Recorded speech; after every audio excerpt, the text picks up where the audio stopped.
अब हमारे साथ जुड़ गए हैं दिल्ली के मुख्यमंत्री अरविंद केजरीवाल। अरविंद जी, आपका बहुत बहुत स्वागत इस कार्यक्रम में। एक सवाल यहाँ पर सब लोगों के मन में था, और सिर्फ दिल्ली के संदर्भ में नहीं, देश भर के जितने मुख्यमंत्री हमारे साथ जुड़ रहे हैं उनसे हम पूछ रहे हैं। अनलॉक 5 की प्रक्रिया शुरू हो गई है, लेकिन मामले तो अब बढ़ रहे हैं और पहले से कहीं ज्यादा बढ़ रहे हैं। तो आपको लगता है कि ऐसे वक्त में अनलॉक कर देने से कहीं स्थिति और तो ज्यादा नहीं बिगड़ जाएगी, और आपकी रणनीति क्या है इसके लिए? देखिए, मैं शुरू से इस बारे में कहता आया हूं कि लॉकडाउन करने से कोरोना खत्म नहीं होने वाला। जैसे ही आप लॉकडाउन खोलेंगे वैसे कोरोना बढ़ेगा। हम लोग जिंदगियों को, लोगों को ताले के अंदर बंद करके परमानेंटली नहीं रख सकते। जिंदगियां भी चलनी पड़ेंगी, इकोनॉमी भी चलनी पड़ेगी। लॉकडाउन का एक फायदा होता है, आप अपने जितना हेल्थ इंफ्रास्ट्रक्चर है उसकी आप असेसमेंट कर लीजिए। अगर आपको लगता है कि हमारा हेल्थ इंफ्रास्ट्रक्चर कोरोना के हो रहे केसेस को डील करने के लिए तैयार नहीं है, जैसे मैं उदाहरण देता हूं, पूरे देश में 23 मार्च को लॉकडाउन किया गया। 23 मार्च के आसपास पूरे देश में ना तो टेस्टिंग किट थे, ना पीपी किट थे, ना किसी को कोरोना के बारे में कुछ पता था, ना अस्पतालों का इंतजाम था, कुछ भी नहीं था अपने पास। इसीलिए 23 मार्च से 2 महीने के लिए जो लॉकडाउन किया गया, उस लॉकडाउन के पीरियड ने हम लोगों को एक टाइम दे दिया, समय दे दिया, जिस वक्त हम इसकी तैयारी कर सकते थे। 2 महीने के बाद जब लॉकडाउन खोला गया, हमारे पास पीपी किट का भी इंतजाम हो गया था, रैपिड टेस्टिंग किट का भी इंतजाम हो गया था, एंटीजन का भी इंतजाम हो गया था, आरटीपीसीआर का भी इंतजाम हो गया था, मास्क का भी इंतजाम हो गया था। तो अलग अलग सरकारों को अपने अपने लेवल पे सोचना पड़ेगा। जिन जिन सरकारों के पास उचित इंतजाम नहीं है, वो लॉकडाउन करके दे कैन बाय टाइम, पर लॉकडाउन खोलना पड़ेगा। और लॉकडाउन जब आप खोलेंगे तो थोड़े बहुत केसेस बढ़ेंगे, उनको डील करना पड़ेगा। केजरीवाल जी, मैं अमिताभ बोल रहा हूं। एक बात हो रही है महामारी से होने वाली थकान की। कोरोना के बीच रोजी रोटी का जो संकट है, उसके ऐसे भी सबके जो चुनौती की तरह एक ये संतुलन बनाए रखने की, तो कामकाज के साथ सुरक्षित रहने की कैसे होगा ये सब? ये संतुलन भी बना रहे, इलाज भी होता रहे, जो महामारी की जो भय है उसको भी, कामकाज के बीच में कैसे होगा ये सब? आपकी बात बिल्कुल सही है अमिताभ जी। सारी सरकारों के सामने यही सबसे बड़ा संकट है। एक तरफ है कोरोना फैल रहा है, और कोरोना फैलने की वजह से लोग बीमार पड़ रहे हैं, कुछ लोगों की मौत हो रही है। दूसरी तरफ अगर आप लॉकडाउन कर देंगे, लोगों को घर में रहने को कहेंगे, तो इकोनॉमी नहीं चल पा रही। इकोनॉमी नहीं चल पा रही तो कोरोना से तो बच जाएंगे लोग, इसकी भुखमरी के से मर जाएंगे। तो ये दोनों के बीच में संतुलन बनाना पड़ेगा। तो जैसे मैंने कहा, 3 चीजों की जरूरत है। लॉकडाउन तो केवल तभी करने की जरूरत है जब हमारी हेल्थ इंफ्रास्ट्रक्चर पूरी तरह से ठीक नहीं है। मान लीजिए आपके पास पीपी किट की कमी है, टेस्टिंग किट की कमी है, अस्पताल में बेड की कमी है, एम्बुलेंस की कमी है, तो आप 10 दिन का, 15 दिन का लॉकडाउन कर लीजिए और इसमें इसका तुरंत इंतजाम कर लीजिए। पहली चीज। दूसरी चीज, अपने को अर्थव्यवस्था को खोलना पड़ेगा, और अर्थव्यवस्था को खोलने की वजह से जो केसेस आएंगे, अपना हेल्थ इंफ्रास्ट्रक्चर उन केसेस को डील करने के लिए तैयार रहने की जरूरत है। और तीसरी चीज, जो समाज के ऐसे तबके हैं जो बहुत गरीब हैं, जो भुखमरी का शिकार हो सकते हैं, उन तबकों को, सरकारों को इमीडिएट राहत देके, जैसे दिल्ली के अंदर हम लोगों ने लॉकडाउन के पीरियड में 2-3 महीने तक 10 लाख लोगों को सुबह और शाम हम खाना खिलाते थे। स्कूलों के अंदर लंगर लगा दिए थे हम लोगों ने, कोई आए कोई खाए, किसी से कुछ नहीं पूछा जाता था। उसी तरह से 1 करोड़ लोगों को हम लोगों ने 2 महीने तक सूखा राशन उनके घर भिजवाया था। तो ये वो तबके जो कि समाज के बहुत ही गरीब तबके हैं, उन लोगों के लिए सरकारों को अलग से इंतजाम करना पड़ेगा। पर आपका बिल्कुल सही है, ये केवल भारत नहीं, पूरी दुनिया के अंदर हम देख रहे हैं कि किस तरह से बहुत जबरदस्त आर्थिक संकट भी आ गया है। सब देशों की इकोनॉमी नेगेटिव में जा रही है, और कोरोना की महामारी भी फैली हुई है। दोनों के बीच में एक संतुलन बनाना बड़ा धर्म संकट है। धन्यवाद Kejriwal. Right, Arvind Kejriwal, this is Pranoy here. I totally agree with you. You cannot be in lockdown forever. That's absolutely right. But what we have seen, and we need to learn from the other countries and adjust to Indian conditions, is that you have phase-wise lockdowns, gradual. You open up only outdoors of restaurants, etc. So we have seen now in some countries a second spike, and some countries a third spike. America is going through a third spike right now. So when it starts going down, we should not get completely relaxed. And to understand whether you're entering a spike or not, one needs to focus only on the RT-PCR test. But Delhi has started doing 83% antigen tests, which has its own purpose, but to actually calculate whether we are going into an second spike or third spike, RT-PCR is more reliable. And would you consider partial lockdowns, phase-wise, certain restrictions, opening up again partially, etc.? You know, it's kind of nuanced lockdown.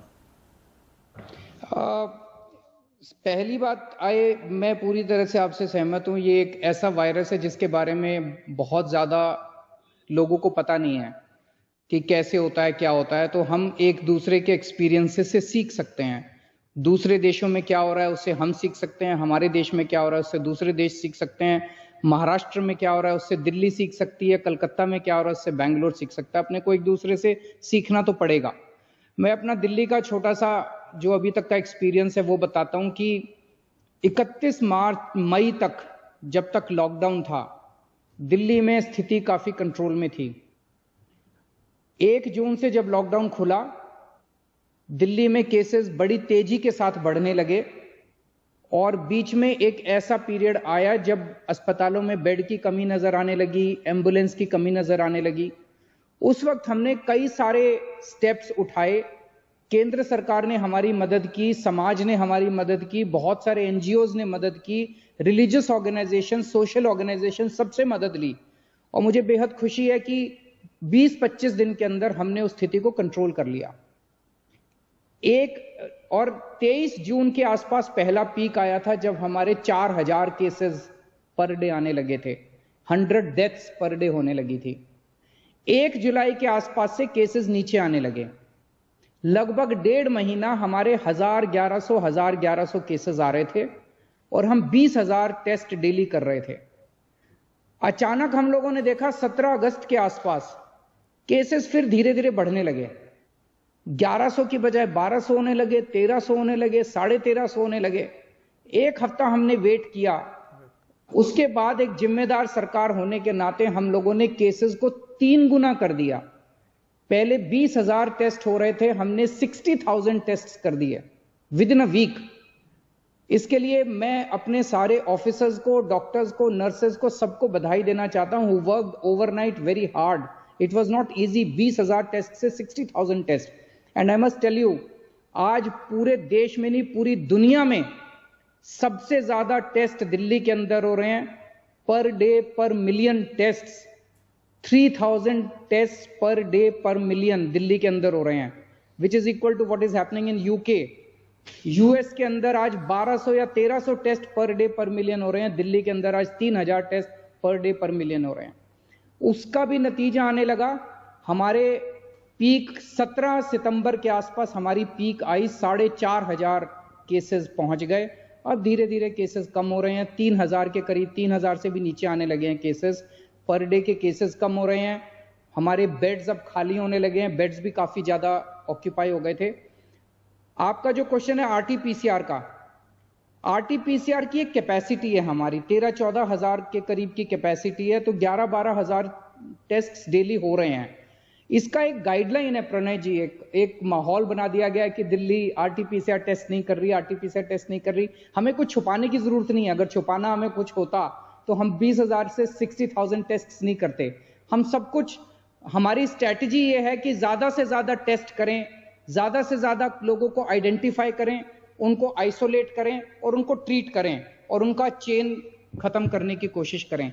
तो RTPCR test किस case में होंगे, antigen test किस case में होंगे, इसके बारे में सेंट्रल गवर्नमेंट की गाइडलाइंस हैं। वो गाइडलाइंस हम पूरी तरह से फॉलो कर रहे हैं और सेंट्रल गवर्नमेंट ने यहां तक कि हाई कोर्ट में एफिडेविट दिया है कि दिल्ली सरकार जो भी टेस्ट कर रही है that is as per the guidelines of the central government, we are not deviating from that. तो हम जहां सेंट्रल गवर्नमेंट कह रही है आरटीपीसीआर करो, हम आरटीपीसीआर कर रहे हैं। जहां केंद्र सरकार कह रही है कि एंटीजन टेस्ट करो, हम वहां पे एंटीजन टेस्ट कर रहे हैं। आपका तीसरा क्वेश्चन है कि लॉकडाउन को फेज वाइज करना चाहिए। मैं आपकी बात से पूरी तरह से सहमत हूं। अलग अलग कंट्रीज के अलग अलग एग्जांपल्स हैं इस बारे में।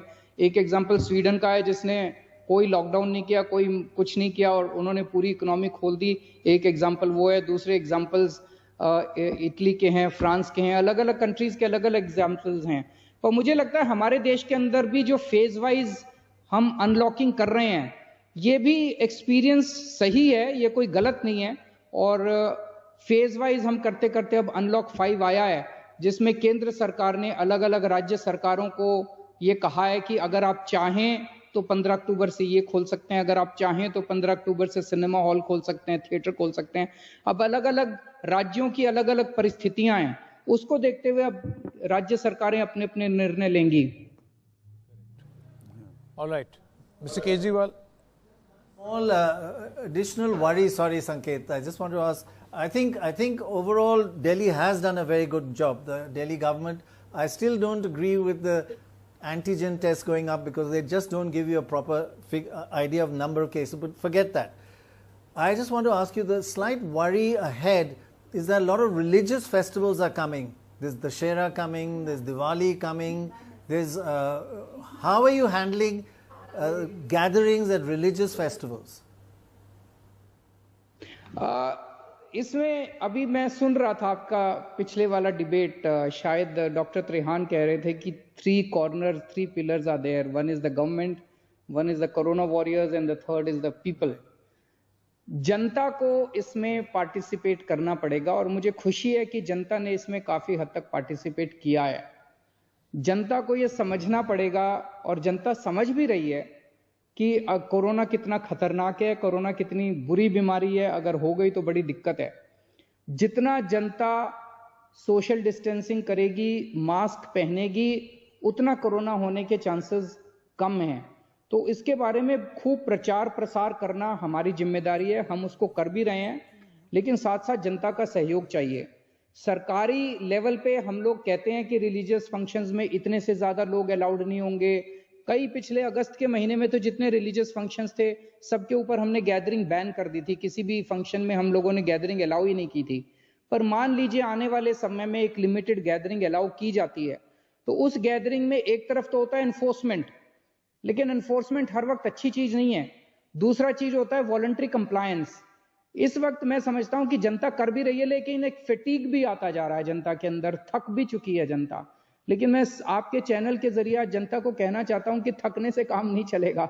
जब तक वैक्सीन नहीं आ जाती तब तक हमारे पास कोई चारा नहीं है। हमें मास्क भी पहनना पड़ेगा, हमें सोशल डिस्टेंसिंग भी करनी पड़ेगी, सब करना पड़ेगा और कोई चारा नहीं है हमारे पास। जी थैंक यू, बहुत बहुत धन्यवाद केजरीवाल जी इस बातचीत के लिए।